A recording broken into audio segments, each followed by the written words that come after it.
Picture this. It is 2024. You're a young musician, strumming the chords to your guitar, making some songs and having fun. You decide you want to be a rock star. It's been your dream since you were a kid.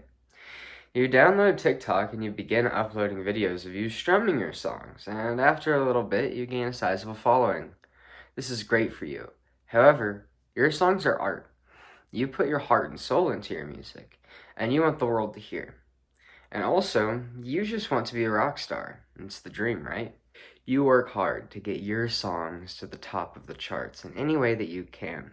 But after all this effort that you have put into your music creation, you now find that 12 people who barely thought about the words they're saying in their songs get $1 million contract deals and go on nationwide tours. At this point, you have a few options. You can smash your guitar into smithereens, cursing the music industry for their insolence, continuing as normal, hoping that one day your talents will be noticed, or changing your music to fit the sound that gets popular on TikTok. But let's back up. Let's say you did make it. Your song went to the top of the charts, and a label signs you.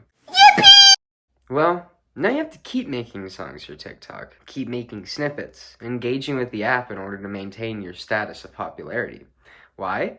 Because that's what the record label will require you to do. It then isn't about the music anymore. It's about the likes, it's about the followers, it's about the trends. This presents a unique problem and speaks to a larger issue within the modern music industry, something I and many others on the internet are dubbing TikTokification. More and more we are seeing the rise and very swift downfall of musicians who are getting popular off of TikTok, musicians who a lot of the time aren't making good music. Now, I know that's a heavy opinion, and I know a lot of people love their artists who have found a platform on TikTok.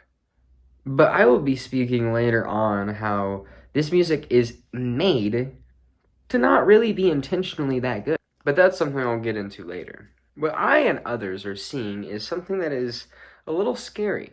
Over the rest of this video, I'll be explaining to you the TikTokification of music, as it's called, and why the music industry needs to change the way that they use the platform in order to preserve the value of music in society.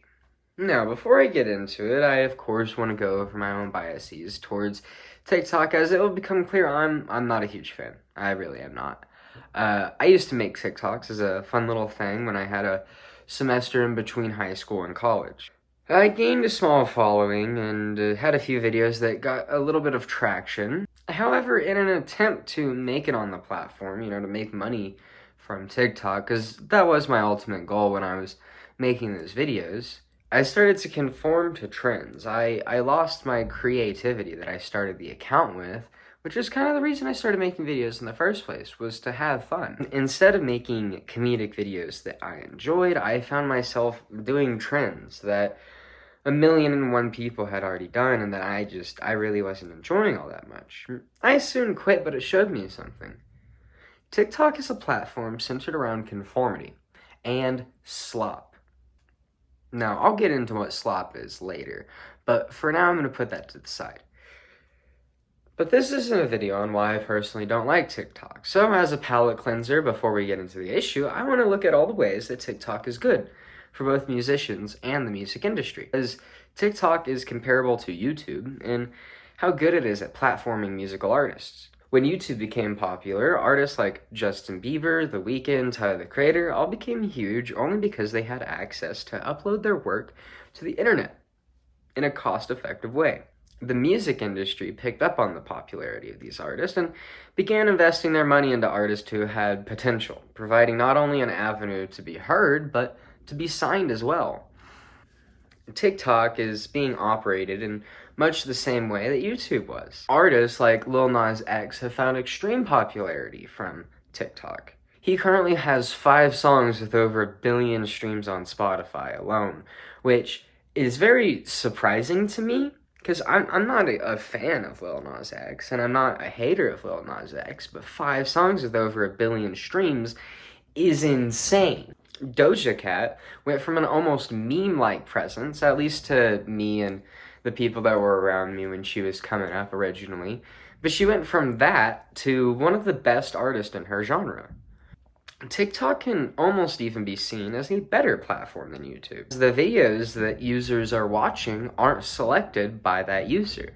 They're selected by an algorithm which is based on what you might enjoy and bringing artists directly to the people who might be fans.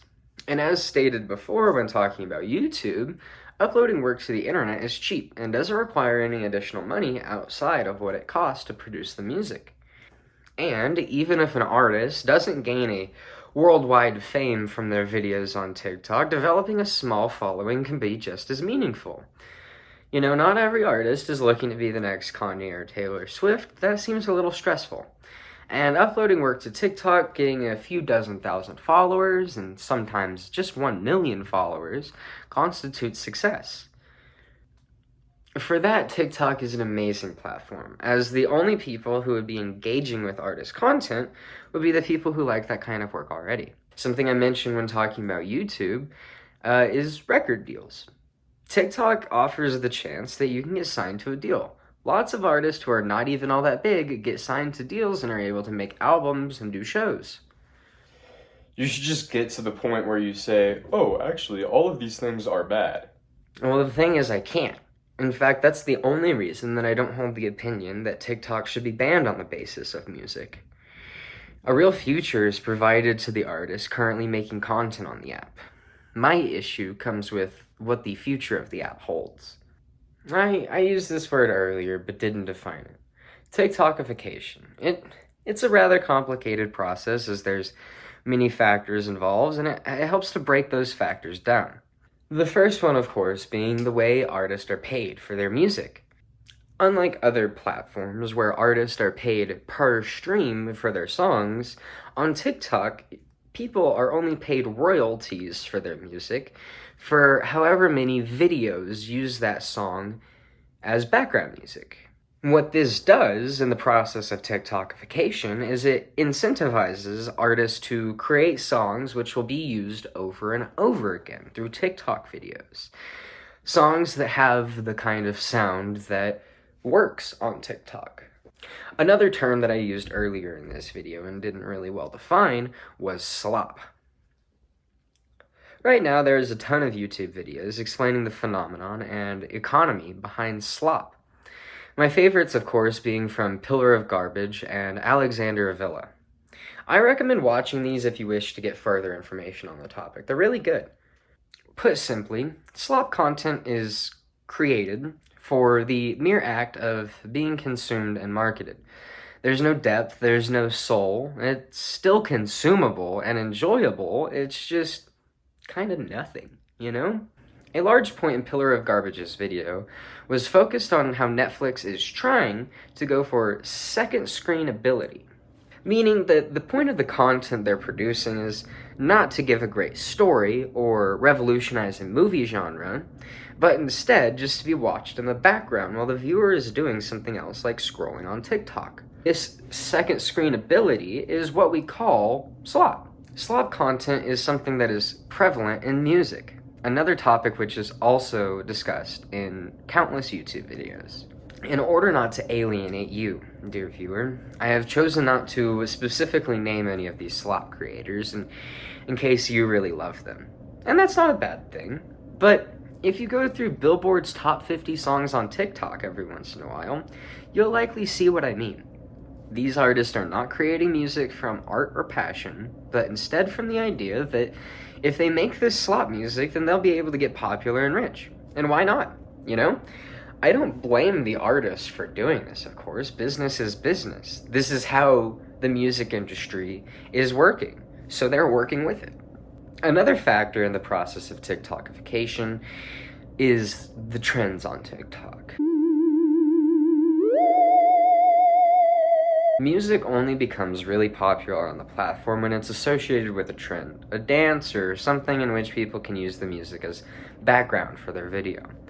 Songs with catchy 15-second snippets become widely popular, even if the song isn't really all that good, because that 15 seconds is good for TikTok background music. When a song is used in a trend, though, it is played over and over again until it either sounds like nothing but background noise or until it becomes really catchy and enjoyable for a lot of people. Artists know this. They know that they have to have some kind of section in their song which can be used as background music for TikTok content. This leads to artists conforming their music to a certain sound, a certain style, or structure, all because they know that the algorithm of TikTok is not going to pick them up unless they do. What this does is it takes away creative freedoms from artists. It forces them to conform their music to a standard which they might not enjoy, all because that's what the platform requires. Another part of the process is the algorithm. I mentioned it a few times earlier, but the algorithm is essential for going viral on TikTok. It determines what people are going to watch. And of course, the last factor in the process of TikTokification is the actual process itself. Let me break it down for you. As an artist uploads a song to TikTok and it becomes popular, that artist gets a record deal and gets to go on tour. Other aspiring artists then take inspiration from that music because they know that that song got popular on TikTok, so if my song sounds similar, then it's also maybe gonna get popular on TikTok. This goes on and on until you get a copy of a copy of a copy. When we put this all together, the payments, the homogenization, the algorithm, the trends, the slop, we get something that's unique and strange.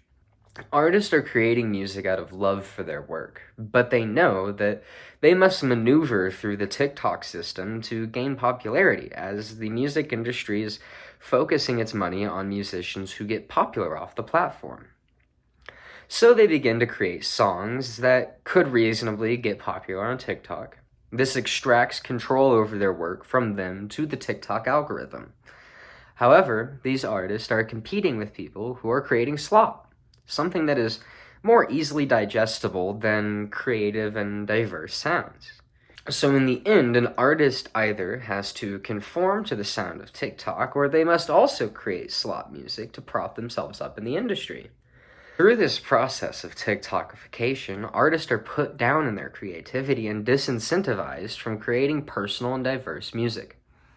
So yeah, artists can become outrageously popular on the platform, and they can gain a sizable following, but to do so requires conforming to the homogenized nature of the music scene. Also, through conforming to TikTok, the artist must then become content creators as well as musicians. The industry requires that artists maintain a following on TikTok, uploading daily, doing trends. Essentially, the musician is no longer a musician, but a commodity to be marketed and sold. This may seem a little dystopian to you. It's a dystopian to me. But why is this happening? You know, this process of TikTokification, did it just start naturally? To answer this, we have to look at the role that the music industry plays in TikTok. The music industry and TikTok are tied together very specially. Without the permission of record labels, TikTok cannot use songs, and without TikTok, record labels are not able to promote their songs as well. This creates a nice little mutual relationship between the two entities that some might call monopolistic. Because the music industry has such a relationship with the app, they became trendsetters. The music they chose to promote and invest in is what becomes popular, and through TikTokification, more music of that type gets produced. It's a loop. However, the path that the music industry has chosen is not one that I'm a big fan of. In fact, it's very counterintuitive to the industry, and I'll explain why I think that. First, we have to go back. In the modern age, the industry realized that they could source talent from the internet. Instead of the traditional methods that you see in movies where like an industry rep stumbles into like a smoky bar and finds an incredibly talented musician punching someone with a beer glass over a cigarette, what they started doing was investing money into internet-based artists like Justin Bieber and Tyler, the Creator. As time went on, our society developed in a strange way that we're all very aware of. The amount of time that something sits in the spotlight has dwindled. The 24-hour news cycle has turned into a 30-minute one. In this type of social environment, artists are not likely to stand the test of time, as each year they fall more and more out of relevance faster and faster. So what do? Let's say you're the music industry. You have this way to determine popularity really easily, but you have no real metric for how long that popularity will sustain itself. Now, the industry came up with an answer, and it's not an answer that everyone in the industry follows, but it's very prevalent. If sustained popularity is not something that can be accurately measured due to the social climate we live in, then we should focus on a short-term investment into artists instead of focusing on that long-term sustainability. This isn't to say that the music industry has no long-term bets they're putting their money behind, but the main focus of these funds has been in this direction. However, with TikTok, things changed again. Before, when it was just YouTube, Instagram, and social media apps of that kind, the metric that the industry used to gauge an artist's popularity was how many views they had, how many followers they had. With TikTok, this metric shifted. Instead of looking at the direct following and views that an artist had, now the industry looks to how trendy a song is on TikTok, how many times that song is being used in videos, and what kind of hype is surrounding that artist on the platform. The problem with this kind of metric is it doesn't actually show the popularity of the artist or their work, just that 15-second snippet. The industry is conflating flash trendiness on the app with real-world popular appeal. This isn't to say that the industry only uses these metrics, but these are the main ones they're focusing on. Mainly because that's just how they've been operating in the age of the internet. It seems to me that there's not really been a huge analysis on the long-term effects of using these metrics, and that's something that I think needs to be explored further by the industry, especially if they decide to continue down this route. At this point, you might be saying, why should I care? And depending on who you are, that answer changes. The average listener of music doesn't necessarily see this trend, or they do and they ignore it. It doesn't affect them that much, as there will always be musicians who are creating music that they like. The problem for the average listener comes in when no new artists are emerging in different genres. Only popular TikTok music, as that is where the money is going to. Over time, what this does is make it to where music that could have been never is. Artists either aren't recognized for their talents, they end up being demoralized, or they just conform to that industry standard. The average listener is affected in ways in which they won't see, as music becomes more and more homogenized due to TikTokification. Less diverse music is created or propped up, meaning you have less bangers to bop out to in the car on your way to protest U.S. involvement in whatever war we're doing. Now, if you're a musician, it's different. It's likely that you have noticed this trend and shift in the industry. It's likely that if you're making music for the internet to be a star, then you've probably conformed to the TikTok sound at least just a little bit. As long as this is an issue, then creative control over music production slips further and further away from the artist. It is often within the industry said that a music is only as good as its marketability. And if the market is creating a certain type of music, then it will ignore what you produce if it's not that type of music. Even as great of a platform as TikTok is for musicians, it comes with a significant price. Becoming popular on the app and getting a deal means that you are essentially tied to TikTok. Your record label makes you a TikTok musician before you are a musician. As explained earlier, success from TikTok means record labels will hold you to that metric of popularity. This means you have to market yourself as a product for users of the app to enjoy and engage with. Well, of course, the musician and the listener to music should care a little bit, at least, but why should the music industry care, right? They're the ones that are pushing this TikTokification process, even if they're not actively doing it, and essentially they have all the power to stop it. But they make money from it, so why should they really care at all? The reason that the industry does this is they are trying to replicate the successes of various artists that have gone down this route and have gotten lots of money and success. Lil Nas X being the perfect example. As one of the first artists to get really big, specifically because of their popularity on TikTok, He is considered to be one of the most successful musicians in modern times in terms of popularity. Just as a side note, Lil Nas X speaks very well to the TikTokification process, as the music that he produced before his breakout hit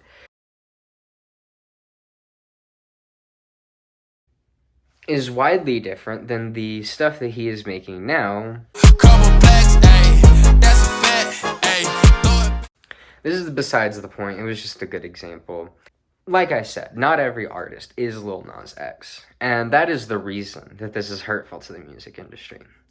All of these bets that they're placing are not paying off. Yes, they make money in the short term, but long-term profits are unreliable and often non-existent. And also, it's not even 100% determined that they will make short-term profits. Despite this process has continued and further contributes to the cycle of TikTokification, but it also puts the music industry in a position of constantly needing to cycle through artists and content to maintain their profits. They need to constantly be making new celebrities, new talent, new songs, new slop all the time, every day. Not only is the industry putting itself in a bad position where artists cannot be relied upon for long-term success, but they're also reliant on music that does not have broad appeal. This is bad for the industry, just overall. It is not a sustainable practice. Looking at this, you might say, we must protect the sanctity of our songs. Down with TikTok. Down with the man. But before we get to that point, there are a few things that could be done. The music industry is primarily the ones pushing TikTokification. But how do we get them to stop that? If they continue to promote and fund these slop artists and TikTokification becomes worse and worse, then music will just decay over time.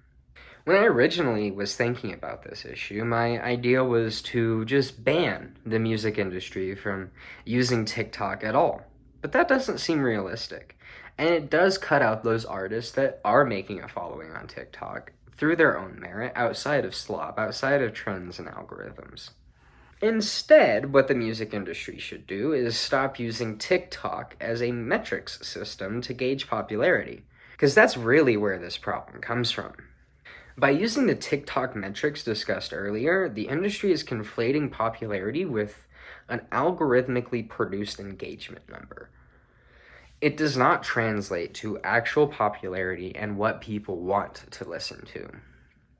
I personally think that it was better when an industry rep just went to a party in the middle of nowhere and discovered a guy shredding on the guitar so hard that he had to fly him out to Atlanta the next day to sign a deal. But those days are unfortunately gone. However, the industry could go back to using the previous metrics they were using for artists gaining popularity on the internet: followers, engagement, and views. While not perfectly representative of what the mass of people want, these statistics are a far better facsimile of actual real-world popularity. You see, when the industry engages with TikTok metrics, what they do is they create a feedback loop and eventually an echo chamber. They promote a TikTok artist. More songs like those made by this artist are then created and uploaded to TikTok. The algorithm, based off the fact that a user liked the original song, promotes that kind of music. The music industry then sees that that type of music is popular, and they invest more money into those kinds of artists. I feel that this is the main reason that the industry continues to use TikTok, even with the failure of so many short-term investment artists. They fully believe that what is popular on TikTok is popular in real life, and it just isn't. By using a different set of metrics, the music industry will likely make different investments. They would possibly move away from slop creators and towards artists who put effort and emotion into their music, diversifying the music scene. However, the music industry is still a capitalist institution that is seeking profit first. And if the music industry refuses to change, then we must change. We have to stop investing our time into slop content. Quit promoting these artists by engaging with them. It is important to learn to recognize when a musician is a slop creator, and not just musicians, but any kind of media. As the industry uses our engagement to push more and more money into the hands of these slop creators, we must push back. Stop engaging with slop artists. Go on TikTok and find a small artist that deserves love and attention for their work. Engage with them. Change your feed, change your algorithm. The only way you and me can stop this without the collaboration of the music industry is to stop feeding into their loop. The use of TikTok metrics and an industry ideology to invest in short-term successes there's no real promise of long-term success causes the industry to invest in slop artists. This feeds into the TikTokification loop. They are able to do this because of the unique position they have with TikTok, as the algorithm is likely to follow what the industry pumps money into.